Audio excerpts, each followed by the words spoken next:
కోలీవుడ్ నుంచి చాలా సీక్వెల్స్ వస్తున్నాయి కానీ కోలీవుడ్ లో అందరూ ఎదురు చూస్తున్న సీక్వెల్ మాత్రం రావడం లేదు.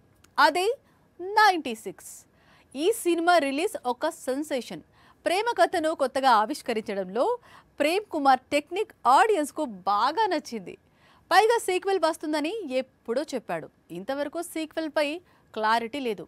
96 కు సీక్వెల్ ఉందా లేదా? కొన్ని సినిమాలు థియేటర్ వరకే వచ్చిపోతుంటాయి, మరికొన్ని రికార్డులు క్రియేట్ చేస్తుంటాయి. కానీ 96 లాంటి కొన్ని చిత్రాలు మాత్రమే ప్రేక్షకుల మనసులో చెరగని ముద్ర వేసుకుంటాయి, ప్రత్యేక స్థానం ఏర్పరచుకుంటాయి. అందుకే 96 సీక్వెల్ కోసం ఈ సినిమా ఫ్యాన్స్ అంత ఆసక్తిగా ఎదురుచూస్తున్నారు. ఇంతలో 96 హీరో మారిపోయాడని, సీక్వెల్లోకి ప్రదీప్ రంగనాథన్ అడుగు పెడుతున్నాడని రూమర్ ఒకటి బయటకొచ్చింది.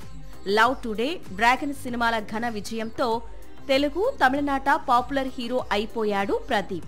ఈ దశలో 96 సీక్వెల్లోకి కూడా ప్రదీప్ అడుగు పెడుతున్నాడని వస్తున్న వార్తల్లో ఎలాంటి నిజం లేదని క్లారిటీ ఇచ్చాడు దర్శకుడు ప్రేమ్ కుమార్.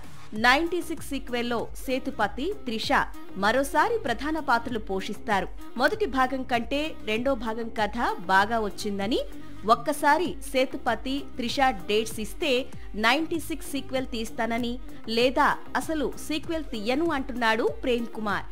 పేదవాడి పక్షాన నిలబడతాం, ప్రజా గొంతుకై నినదిస్తాం. వాయిస్ ఆఫ్ వాయిస్లెస్, తెలుగువారి మనస్సాక్షి సాక్షి టీవీ. సాక్షి టీవీ ప్రసారాల కోసం మీ స్థానిక కేబుల్ ఆపరేటర్ను వెంటనే సంప్రదించండి.